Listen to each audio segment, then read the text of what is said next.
In this session, we'll be creating Freestyle CI/CD jobs for our two applications. So we'll be actually building two separate jobs, one job for the application 1 and the second job for the application 2. Let's go to the Jenkins console where we'll start building our first job. So here we are in the Jenkins console. We'll create one item. Let me name it as application 1 deployment. It should be a freestyle project. So let me give the description as it's a CI/CD for application 1. Then select this restrict where this project can be run, because we are going for the slave 01 where we want to run this project, slave 01. Then we'll define the custom workspace. It should be /home/Jenkins/application1. Okay. In the source code management, we'll be giving the repository path. Let me just pick the repository path for the application 1. Just pick this HTTPS one, just paste it.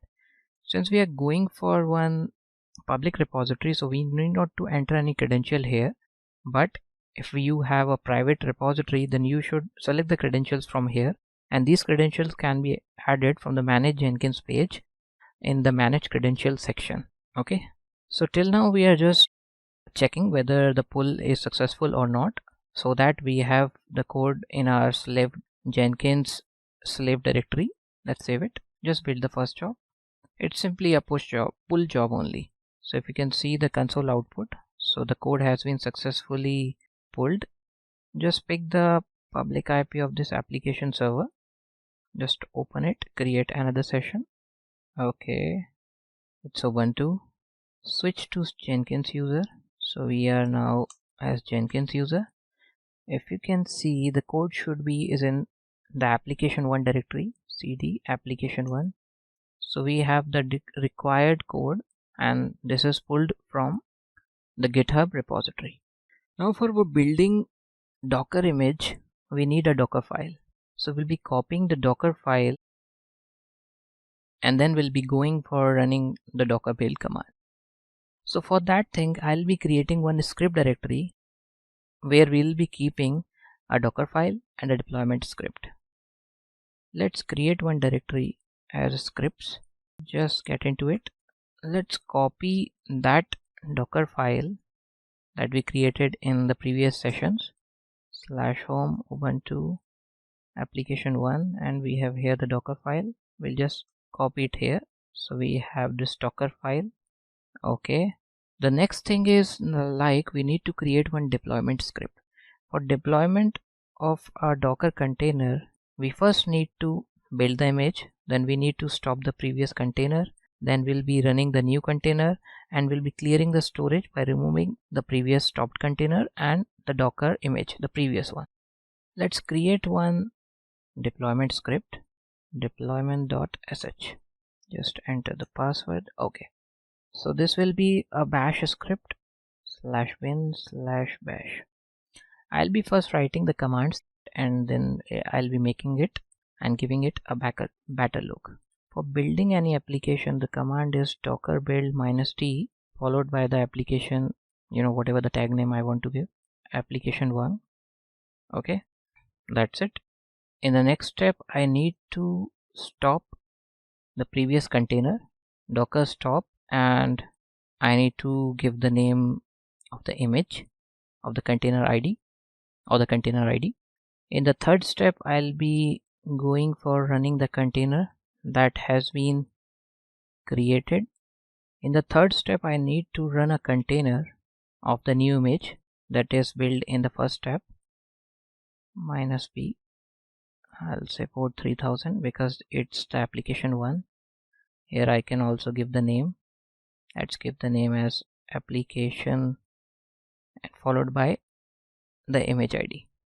Till here the container is stopped, the previous one is stopped, the new one is now running. Now we need to clear the older images. I'll say like docker remove the older container and docker rmi remove the older image. Let's create variables for them. I'll be using this now variable for the tags. Just save the file. I'll tell you so here I'll be creating one variable now that will be consisting of the date and the time in a format like day, month, year, and hour, minute, and seconds. Let's create. So date will be giving an output followed by the format in which I want it, %d for the day, the hour, the minute, and seconds. So this variable is now clear. So what I'll do is, like, the new image that will get created, I'll just give it a tag with this date, time, and month and all those things. So this is complete now.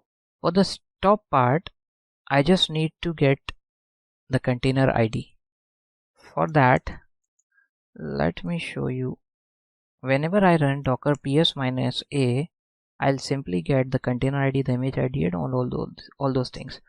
So I'll be just writing one command to get in output only this container ID. Okay, let's grab it by port and the TCP. So here I am getting all these things. Then I'll be going for awk command to print the required container ID.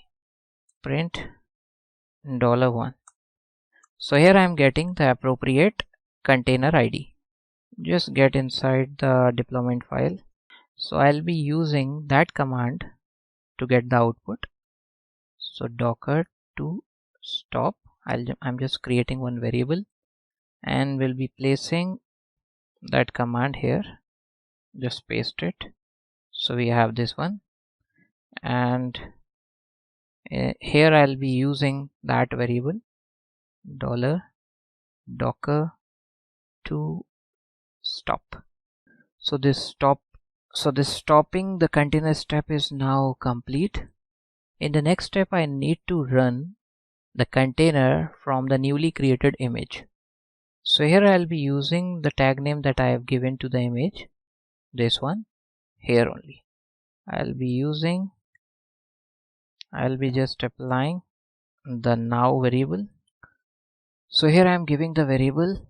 So here I am giving the name as application1 and with the tag as now, and I need to specify the image ID as well. The image ID is like $now.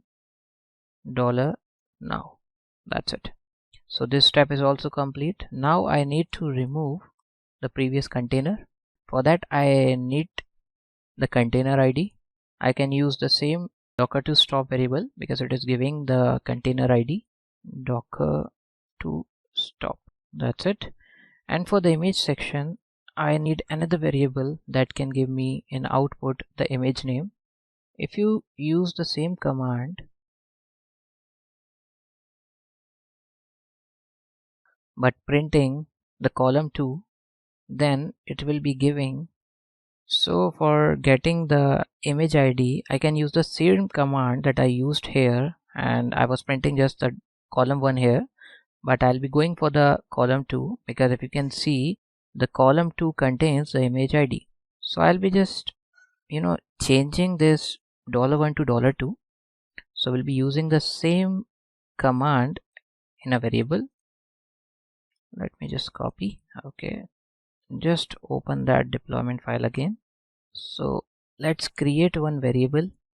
I'll say image to remove.